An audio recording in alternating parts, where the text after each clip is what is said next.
ассалому алайкум бинандагони азиз, барномаи иттилооти набзи донишгоҳ ҳаст ки шуморо бо муҳимтарин хабару гузоришҳое ки дар донишгоҳи давлатии ҳуқуқ, бизнес ва сиёсати Тоҷикистон ба вуқӯъ пайвастанд маълумот медиҳад. Сараввал шуморо бо фишурдаи хабару гузоришҳо ошно месозем. истиқлолият рамзи худшиносиву худогоҳӣ. интихобот маъракаи муҳими сиёсӣ. аккредитатсияи байналмилалӣ омили баланд дар доштани сифати таълим. баргузории конферонс дар ин мавзӯъ. ихтирои ҷадид баҳри пешгирии коронавирус. ин ва дигар хабару гузоришҳо дар барномаи иттилоотии набзи донишгоҳ.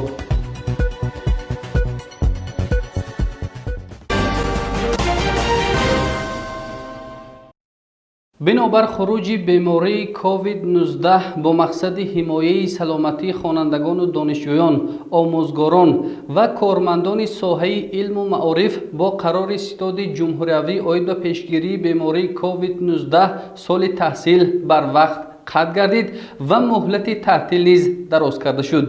бо назардошти ин соли таҳсили нав пештар оғоз гардид. соли нави таҳсил дар донишгоҳи давлатии ҳуқуқ, бизнес ва сиёсати Тоҷикистон бо риояи ҳатмии талаботи беҳдоштӣ ва тамошои дастаҷамъонаи суханронии пешвои миллат шурӯъ гардид. ҳамасола дар саросари Тоҷикистон рӯзи дониш ҳамчун санаи гиромидошти илму маърифат ҷашн гирифта мешавад ки ин гувоҳи равшани таваҷҷӯҳи доимӣ ва эҳтироми хосаи ҳукумати мамлакат ба аҳли илму маориф мебошад.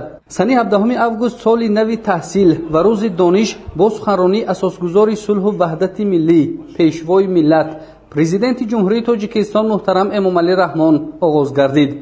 бинобар хуруҷи бемории COVID-19 бо мақсади ҳимояи саломатии хонандагону донишҷӯён, омӯзгорон ва кормандони соҳаи илму маориф бо қарори ситоди ҷумҳуриявӣ соли таҳсил барвақт қатъ гардид ва муҳлати таътил низ дароз карда шуд. бо назардошти ин соли таҳсили нав пештар оғоз гардид. аз субҳи барвақт ҳайати профессорону устодон, кормандон ва донишҷӯёни донишгоҳи давлатии ҳуқуқ, бизнес ва сиёсати Тоҷикистон бо омодагии сатҳи баланд рӯзи донишро истиқбол намуданд.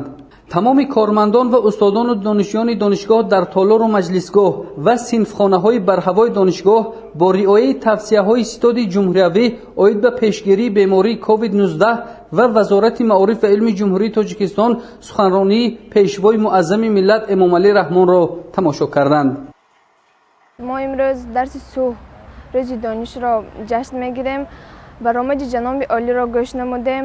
дар баромадашон ҷаноби олӣ бисёр суханони хуб заданд оиди илм, оиди тарбия, оили пешравии Тоҷикистони азизамон.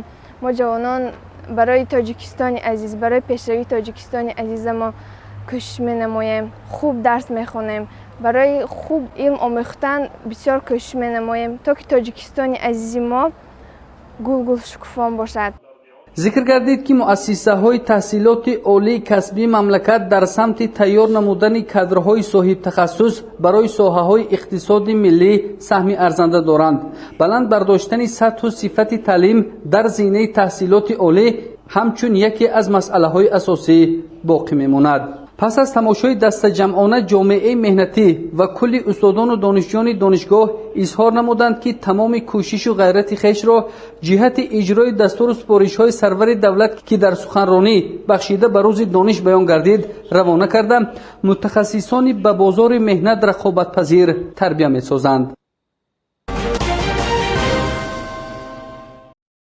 оғози соли нави таҳсил раҳбарияти вилояти Суғд ва вазорати маориф ва илми ҷумҳурии Тоҷикистон аз донишгоҳи давлатии ҳуқуқ, бизнес ва сиёсати Тоҷикистон бо мақсади шиносоӣ ба донишгоҳ ташриф оварданд. меҳмонон аз раванди таълим дар синфхонаҳо дидан карда ҳамчунин бо ҳолати иҷрои дастуру тавсияҳои ситоди ҷумҳуриявии пешгирӣ аз бемории ҳамагирии COVID-19 шинос шуданд. тафсилоти бештари мавзӯъ дар гузориши навбатии барнома. дар оғози соли нави таҳсили 2020-2021 раиси ситоди вилоятии пешгирӣ аз бемории COVID-19 раиси вилояти суғд Раҷаббой Аҳмадзода бо мақсади шиносоӣ бо раванди таълиму тарбия ҳолати иҷрои дастуру тавсияҳои ситоди ҷумҳуриявӣ пешгирӣ аз бемории COVID-19 ба донишгоҳи давлатии ҳуқуқ, бизнес ва сиёсати Тоҷикистон ташриф овард. роҳбари вилоят ба чанде аз синфхонаҳои донишгоҳ ворид гардида аз раванди таълим шинос шуд ва бо устодону донишҷӯён суҳбати озоду ошкоро анҷом дод. қайд гардид ки бояд устодону донишҷӯён тамоми талаботу меъёрҳои пешниҳоднамудаи ситоди ҷумҳуриявиву вилоятӣ оид ба пешгирӣ аз бемории COVID-19, тавсияҳои Созмони ҷаҳонии тандурустиву Вазорати тандурустӣ ва ҳифзи иҷтимоиро риоя намуда намунаи ибрат барои дигарон бошанд. ёдовар мешавем ки барои пешгирӣ аз бемории ҳамагири коронавирус дар донишгоҳ аз лаҳзаҳои нахусти паҳншавии беморӣ то ба имрӯз тамоми чораҳои пешгирикунанда андешида шудааст. Кашидани хатҳои уфуқии риояи масофаи иҷтимоӣ, санҷиши ҳарорати бадани устодону донишҷӯён, ҳамарӯза анҷом додани корҳои безараргардонӣ, захираи маҳлулу маводҳои пешгирикунанда, пӯшиши ҳатмии ниқоб аз корҳое мебошанд ки дар донишгоҳ ба таври зарурӣ анҷом дода шудааст. раиси ситоди вилоятии пешгирӣ аз бемории COVID-19 Раҷаббой Аҳмадзода зимни суҳбат бо кормандону устодон тавсия дод то тамоми талаботу тавсияҳо баҳри пешгирии бемории ҳамагири коронавирус иҷро гардад ва ҳифзи солимии ҷомеаи меҳнатии муассиса дар мадди аввал гузошта шавад. дар ин рӯз тӯҳфаҳои роҳбари вилоят аз қабили маҳлули гипохлориди натрий, ниқобу антисептик ва теъдоди китобҳои тозанашр ба донишгоҳ тақдим гардид. ректори донишгоҳ профессор Мумин Шарифзода дар интиҳо барои ташриф ва кӯмак ба раиси вилоят миннатдории риёсати донишгоҳро баён намуд. ҳамчунин дар оғози соли нави таҳсил муовини вазири маориф ва илми ҷумҳурии Тоҷикистон Диловар Қодирзода ба донишгоҳ ташриф овард. зимни шиносоӣ бо раванди таълиму тарбия дар донишгоҳ ба тадбирҳои андешидаи раҳбарияти ин муассисаи олӣ барои ҳифзи сиҳати донишҷӯён ва устодон баҳои баланд дод. муовини вазири маориф ва илми кишвар дар факултети ҳуқуқшиносии донишгоҳ бо фаъолияти маркази омӯзиши Аврупо, лабораторияи криминалистӣ ки бо таҷҳизоти муосир ҷиҳозонида шуда буд, ошноӣ пайдо кард. Диловар Қодирзода дар ҷараёни дарси ҳуқуқшиносони оянда ширкат варзида донишҷӯёнро ба омӯзиши амиқи донишҳои муосири ҳуқуқӣ ҳидоят намуда, риояи қоидаҳои беҳдоштиро тадбири муҳими имрӯзаи сиҳатӣ омадонист. ҳамчунин номбурда донишҷӯёнро ба омӯзиш ва аз худ намудани забонҳои хориҷӣ даъват карда, аз онҳо даъват ба амал овард то 2 ва ё 3 забони хориҷиро дар сатҳи баланд аз худ намоянд, зеро донистани забон талаботи замон мебошад, илова кард муовини вазир. донишҷӯён дар дарсҳои амалӣ бо истифода аз технологияҳои муосир ба донишандозӣ машғул буданд. дар идоме боздид муовини вазири маориф ва илми ҷумҳурии Тоҷикистон аз маҷмаи варзиши донишгоҳ ва биноҳои навбунёди таълимиву маҷлисгоҳ шинос гардид.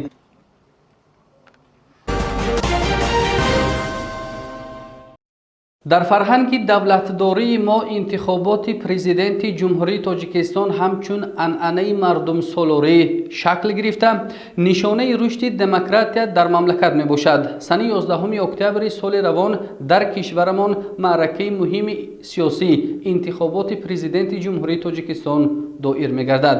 ба ин муносибат дар донишгоҳ мулоқоту вохӯриҳо баргузор гардиданд ки гузориши навбатии барнома аз рафти он маълумот медиҳад. дар маҷлисгоҳи донишгоҳи давлатии ҳуқуқ, бизнес ва сиёсати Тоҷикистон бо иштироки ходими ҳизбию давлатӣ, собиқадори меҳнат, иштирокчии иҷлосии 16 шӯрои олии ҷумҳурии Тоҷикистон Мусоева Рафиқи Ғаниевна бо мақсади муаррифӣ ва тарғибу ташвиқи барномаи пеш аз интихоботии номзад ба мансаби президенти ҷумҳурии Тоҷикистон баргузор гардид. раиси кумитаи иҷроии ҳизби халқии демократии Тоҷикистон дар шаҳри Хуҷанд Наим Маликисломӣ мулоқотро оғоз карда, меҳмононро ба иштирокчиён шинос ва ҳадафи воқеъро баён кард. сипас раиси кумиҷроии ҳизби халқии демократии Тоҷикистон дар вилояти Суғд Матлуба Сатториён дар мавриди барномаи пеш аз интихоботии раиси ҳизби халқии демократии Тоҷикистон ибрози андеша намуд.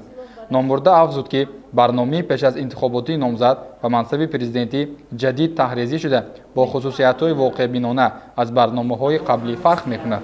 инчунин ишора шуд ки дар арафаи воқеаи муҳими сиёсӣ интихобот мо бояд ҳушёриву зиракии сиёсиро аз даст надода нисбати амалҳои гурӯҳҳои манфиатҷӯ бетараф набошем. дар рафти баргузории мулоқот ходими давлативу сиёсӣ Рафиқа Мусоева аз рӯзҳои мутичи ҷанги таҳмилии шаҳрвандӣ ва то имрӯзи осоишта суханронӣ намуд. ҳамчунин дар мулоқот ректори донишгоҳи давлатии ҳуқуқ, бизнес ва сиёсати Тоҷикистон дар мавриди саҳифаҳои таърихи миллат ҳарф зад.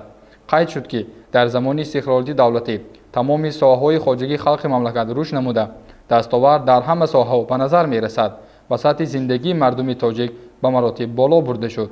Муъмин Шарифзода илова кард ки ҳадафи барномаи пеш аз интихоботии Ҳизби Халқии Демократии Тоҷикистон бунёду истифодаи корхонаҳои хурду бузург, таъмини аҳолӣ бо ҷойи кор, паст намудани сатҳи камбизоатӣ, дар умум таъмини зиндагии шоистаи мардум мебошад. Дар интиҳо бо итминон гуфта шуд ки бо назардошти хизматҳои шоиста, ҳадафҳои барномаи пеш аз интихоботӣ ва эътимоду боварии мардум номзади арзандии худро интихоб менамояд. ҳамчунин дар донишгоҳ таҳти ин унвон «Зан ва интихобот» мулоқот баргузор гардид.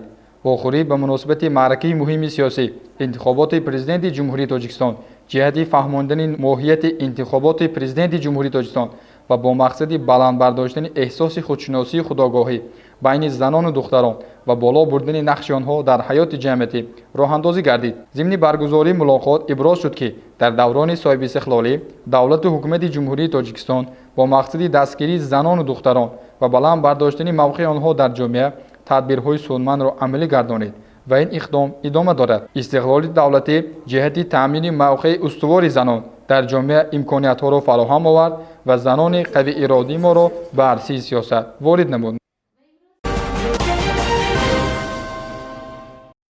миллати сарбаланди тоҷик дар фазои рӯҳбаландӣ беназир аз дастуру ҳидоятҳои ояндасози президенти ҷумҳурии Тоҷикистон ва дастовардҳои фараҳбахши соҳаҳои мухталифи хоҷагии халқи кишвар 29-умин солгарди истиқлолияти давлатии ҷумҳурии Тоҷикистонро истиқбол намуданд.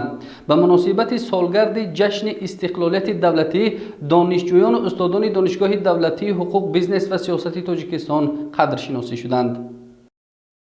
бахшида ба солгарди навбатии истиқлолияти давлатӣ дар маҷлисгоҳи донишгоҳи давлатии ҳуқуқ, бизнес ва сиёсати Тоҷикистон маросими қадршиносии ғолибони олимпиадаҳо ва озмунҳо бахшида ба 29-солагии истиқлолият доир гардид. нахуст ректори донишгоҳ профессор Муъмин Шарифзода иштирокчиёнро ба ҷашни муқаддаси истиқлолият шодбош намуда иброз дошт. боиси сарфарозист ки ҷашни муқаддаси миллиамон бо таҷлили 5500-солагии сайразми бостонӣ ва 700-солагии бузургдошти шайх Камоли Хуҷандӣ ки дар сатҳи ҷаҳонӣ бо тантана таҷлил мегардад рост омад.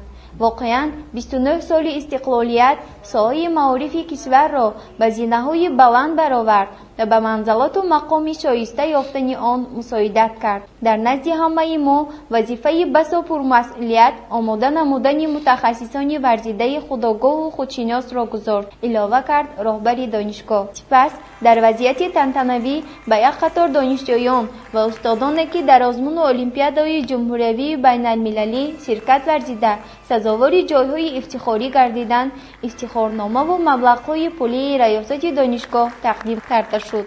ба муносибати солгарди навбатии истиқлолияти давлатии ҷумҳурии Тоҷикистон бо риояи ҳатмии талаботи беҳдоштӣ дар кафедраву факултетҳои донишгоҳ низ дарсҳои тарбиявӣ, соатҳои кураторӣ, мизҳои мудаввар ва вохӯриву мулоқотҳои судманд доир гардиданд.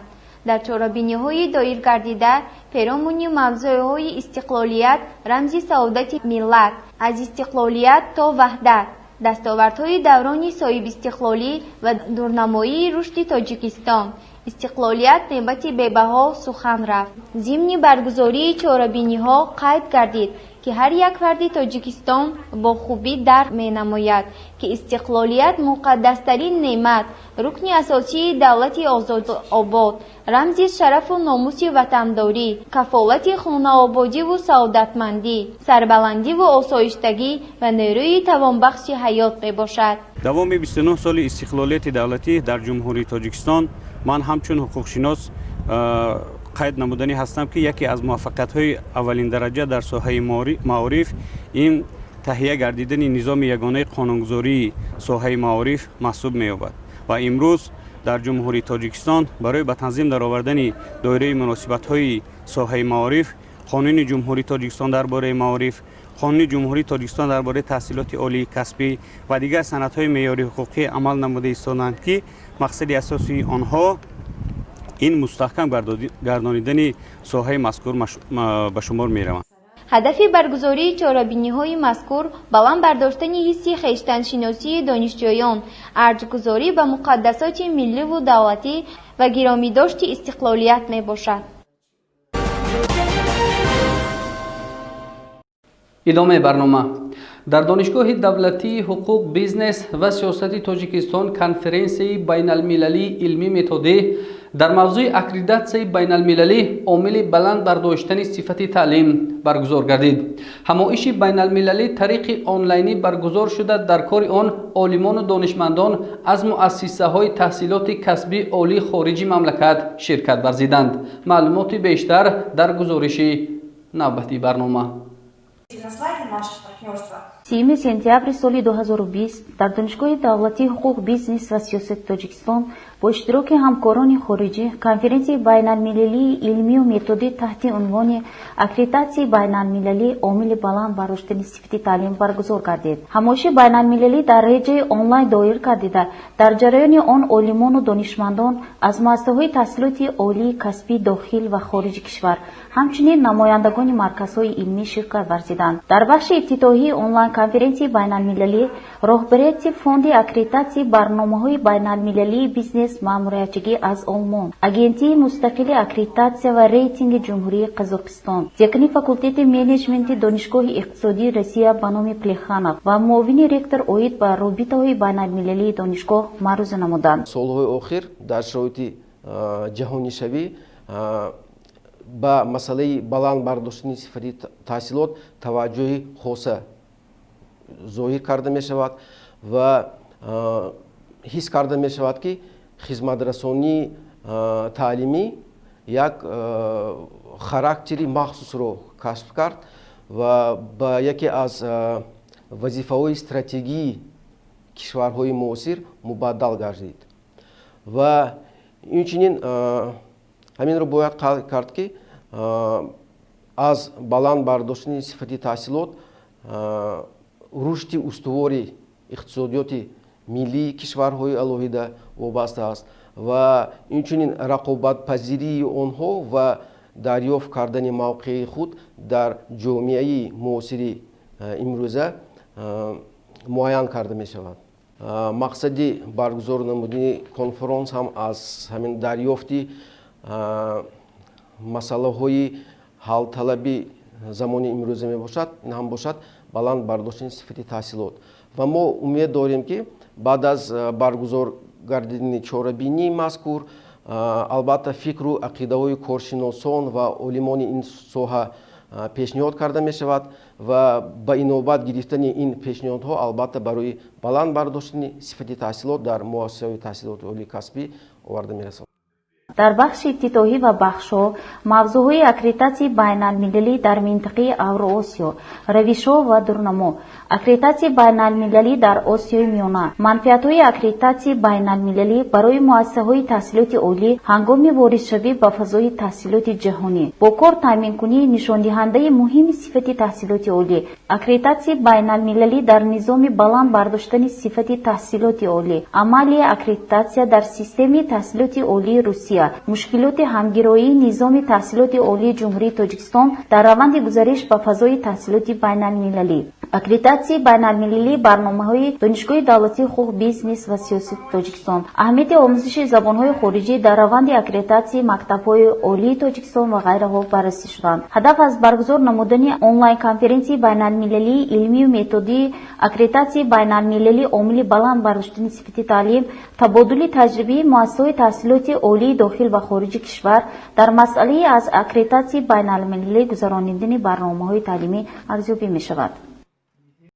бо мақсади пешгирӣ аз бемории ҳамагири коронавирус иштирокчиёни барномаи пешсафи озмоишгоҳи инноватсионии донишгоҳи давлатии ҳуқуқ бизнес و سیاست تاجیکستان تجهیزات دیگری بی‌ضرر کننده اختراع کردند. اختراع جدید دستگاه بی‌ضرر کننده لوازمات کانسلری عنوان داشته، آن میتواند تمام لوازمات کانسلری از قبیل روچکه و دفتر، مکتوب و دیگر حجت‌ها را از تمام ویروس و میکروب‌ها بی‌ضرر گرداند. دلیر قاسموف مدیر آزمایشگاه اینوواسیونی دانشگاه دولتی حقوق بیزنس و سیاستی تاجیکستان می باشد. او از راه اختصاص مهندس است. به گفته وی در دانشگاه معمای به میان آمده است که در شرایط پاندمی چی طور خود را احتیاط کردن ممکن. مثلا برای بی‌ضرر کنی دفتر و قلم، مکتوب و حجت ها چی باید کرد؟ برای حل این مشکلات بار اول اشتراکچیان برنامه پیشرفت آزمایشگاه اینوواسیونی تجهیزات بی‌ضرر کننده مواد کانسلری را اختراع نمودند. در دانشگاه بسیار حجت‌های رسمی و غیر رسمی رفت آمد کرده میشد که همچنین یک به سلامتی آموزگاران و همچنین کارگران دانشگاه خطر میرساند. بنابر همین ما یک غلطانی که ساختیم که در آنجا مخصوص دلنوال نمیگن حساب کرده شد که او با زیاده از 254 نانومتر عبارت است که به سلامتی آدمان ضرر نمیرساند، لیکن با ویروس و باکتریا آنها را نابود میکنند. بنابر همین وقتی که کارمندان دانشگاه استفاده میبرند از همین جزدان، آنها همچنین با خطر خودشان را نمیرسانند، لیکن آن حجت‌هایی که در درون این جایگیر شده است آن را بی‌ضرر میکنند. تجهیزات از لامپ بی‌ضرر کننده اولترافیولتی، شمالده ونتیلاتور، دستگاه هوا تازه کنی، توگمه پخش کننده و قطعه جوان مانند عبارت است. پخش موج این تجهیزات 254 نانومتر بوده، به سلامتی انسان خطر ندارد. دستگاه در مدت 15 روز ساخته شده، 2000 سومانی صرف شده است. تجهیزات بی‌ضررگردانی مواد کانسلری در دو نمود ساخته شده است. اختراعکاران پیشنهاد کردند که تجهیزات کلان به مبلغ 600 سومانی و تجهیزات خرد باشد به مبلغ 300 سومانی به فروش نیز گذاشته شود. دستگاه از جانب ریاست دانشگاه مبلغ گذاری کرده شده است. باید قید کرد که این دومین تجهیزات است که آزمایشگاه اینوواسیونی دانشگاه دولتی حقوق بیزنس و سیاستی تاجیکستان اختراع می کند. اولین تجهیزات سانیتایزر نام داشت و دست را بی‌ضرر می نمود. دستگاه دوم وظیفه بی‌ضررگردانی موادهای کانسلری از هر گونه ویروس و باکتری ها را اجرا می کند. اختراعکاران آزمایشگاه نقشه دارند که تجهیزات نوبتی را پورتر یعنی وسیع‌تر و باز هم قولایتر آماده سازند. اینچنین باز یک تجهیزات بی‌ضررگردانی نو را ساخته به استفاده دادنی‌اند. در روزهای تجلیل از جشن استقلالیت دولتی از جانب سرور دولت به کتابخانه‌های ولایت از جمله به کتابخانه علمی دانشگاه دولتی حقوق بیزنس و سیاست تاجیکستان مقدار زیادی کتاب‌های تازه نشر هدیه گردید. تحفه پرزیدنت مملکت خزینه کتابخانه‌ها را غنی گردانید و دانشجویان و استادان معرفی کرده شد. کتاب از زمانهای خیلی قدیم چون ثروت بی‌بهای هر یک قوم و ملت، واسطه اساسی و مهمی تعلیم و تربیه، دوست بی‌غرض و راهنما به سوی معرفت و دانش معرفی گردیده است. اساسگزار صلح و وحدت ملی، پیشوای ملت، پرزیدنت جمهوری تاجیکستان امامعلی رحمان جهت تطبیق عملی سیاست فرهنگی حکومت جمهوری همروزه به مسئله نگهداری، حفظ و رشد فرهنگ ملی، نقش کتابخانه‌ها در انکشاف جامعه شهروندی توجه خاصه ظاهر می نمایند. وابسته به این همساله برگزار گردیدن آزمون فروغ صبح دانایی کتاب است بین طبقه های گوناگون اهالی و قدردانی کتابخوانان از توجه همیشگی دولت و حکومت در این سمت گواهی می دهد. در روزهای تجلیل از جشن 29 سالگی استقلالیت دولتی جمهوری تاجیکستان از جانب پیشوای ملت به کتابخانه ها تحفه گردیدن مقدار زیاد کتاب های تازه نشر اثبات گفته های بالاست. در برابر دیگر کتابخانه ها به کتابخانه علمی دانشگاه دولتی حقوق بیزنس و سیاست تاجیکستان 10 نامگوی کتاب ها به مقدار بیش از 50 عدد کتاب همچون تحفه پیشوای ملت هدیه گردید که آن به دانشجویان فعال دانشگاه معرفی کرده شد. کتاب محصول عقل و ذکاوت مردم صاحب تمدن، عامل اساسی حفظ فرهنگ ملی و یکی از مهمترین واسطه های معرفتناک کردن اهل جامعه بوده، قابلیت سخنرانی و سخنرانی را صیقل می دهد. دایره اندیشه و تفکر و جهانبینی انسان را وسیع و او را به راه درست زندگی راهنمایی میکند. دانشجویان دانشگاه ضمن معرفی با کتاب‌های تحفه نموده سرور دولت اظهار خوشحالی کردند. امروز برایم باعث خوشحالی و افتخار است که اثرهای خویش را پیشوای ملت پرزیدنت جمهوری تاجیکستان محترم امامعلی رحمان به تمام مکاتب‌های عالی مملکت تحفه نمودند، علالخصوص به دانشگاه دولتی حقوق بیزنس و سیاست تاجیکستان. از این اقدام پیشگرفته پیشوای ملت ما دانشجویان دانشگاه دولتی حقوق بیزنس و سیاست تاجیکستان یک روحیه و الهام تازه گرفته برای باز هم خواندن و تکمیل دادن دانش‌های سیاسی و حقوقی خود کوشش به خرج میدیم تا اینکه در آینده متخصص ورزیده سوهای خود گشته و به خلق و ملت وطن عزیز خویش صادقانه صافدلانه خدمت نماییم.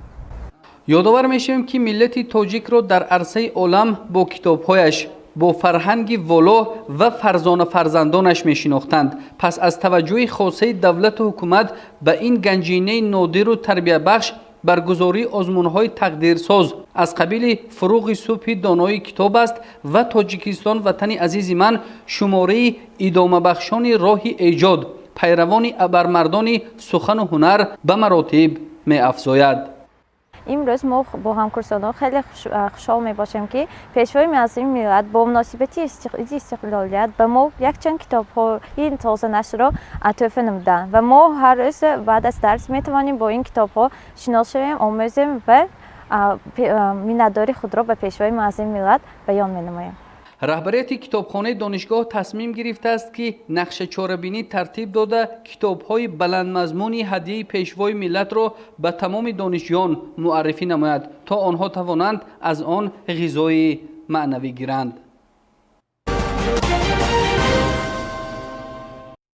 تجلیل روز رودکی در تاجیکستان صاحب استقلال ثمره سیاست وطن دوستانه و فرهنگ پرورانه رهبریت عالی مملکت است که با هدفهای خودشناسی ملی، شناخت هویت ملی رو آوردن به اصالت معنوی خود پیگیری کرده می شود. همه ساله سنه 22 سپتامبر در مملکت روز رودکی تجلیل کرده می شود. به این مناسبت در دانشگاه دولتی حقوق بیزنس و سیاست تاجیکستان چاره‌بینی‌های ادبی و فرهنگی برگزار گردیدند.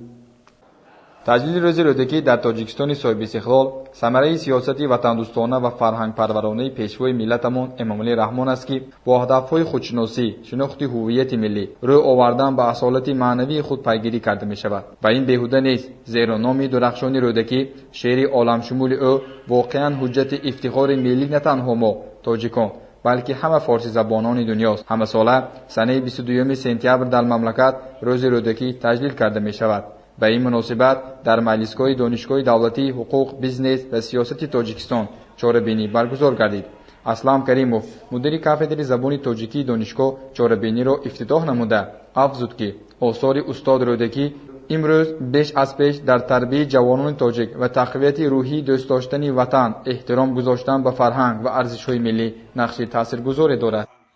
مسلم است که طول این بیش از 1150 سال است که استاد رودکی را همچون اساسدار ادبیات کلاسیکی تاجیک و فارس همگان میدانند، عالمیان بشناختند و خوشنودی ما مردم تاجیکستان در همین است که همان زبان ناب دری تاجیکی ما تا به امروز زنده نگاه و ترویج و رونق یافته ایستاده است. خوشنودی دیگر آن است که استاد توانستند توسط معنویات و فرهنگ والای تاجیکانه خویش یک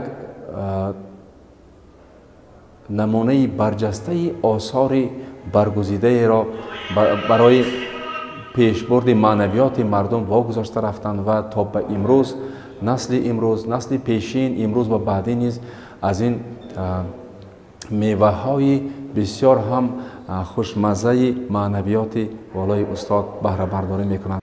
اگرچه در قرن‌های بعد از رودکی صدها سخنور و ادیب به دنیای ادبیات وارد شد که از بیشتر آنها یاد باقی نمانده است، اما محققان رودکی را همچنان بهترین سخنور در حوزه‌های ادبیات فارسی می‌دانند. رودکی و شعر او در جهان معاصر سزاوار جایگاهی است که به درد زمان دوام می‌بخشد و برای زندگی شایسته و آباد بهترین دستور میباشد. علاوه شد در ادامه چاره‌بینی از جانب استادان دانشگاه. در فرجام چاره‌بینی دانشجویان در مورد حیات و فعالیت ابو عبدالله رودکی معلومات داده، همچنین از اشعار ناب استاد پارچه‌های نظمی قرائت کردند. صد نیک به یک بر نتوان کرد فراموش، گر خاور براندیشی خرما نتوان خورد. او خشم همی گیرد تو عذر همی خواه، هر روز به نب یاری دیگر می نتوان کرد. در این روز اینچنین در کتابخانه علمی دانشگاه نیز محفل دایر گردید که در آن نمایندگان ریاست دانشگاه، استادان و دانشجویان و دوستداران اشعار ابو عبدالله رودکی شرکت ورزیدند. گفته شد که استاد رودکی در سرنوشت خلق تاجیک از نخستین سخنوران و اندیشمندان آینده‌بین بود که با سخن پرنیاپوش برای ایجاد، بنیاد و رشد نظم و نثر ادبیات فارسی زبانان پایه استوار گذاشت. اصالت و غناوت شعر استاد را جهان بشنید در دلها نوشته شد و با گذشت سالها و عصرها اصالت و غناوت شعر استاد را جهان بشنید در دلها نوشته شد و با گذشت سالها و عصرها تضمین کنندگان زیاد پیدا کرد. در انتهای محفل برای دانشجویان کتاب‌های تازه نشر معرفی کرده شد. هموطنان عزیز، این بودند خبر و گزارش ها که در دانشگاه دولتی حقوق بیزنس و سیاست تاجیکستان به وقوع پیوستند و آن را منظور شما نمودیم. شما می توانید خبر و گزارش های ما را از سامانه رسمی دانشگاه پیگیری نمایید. سلامتی شما آرزوی همیشگی ماست.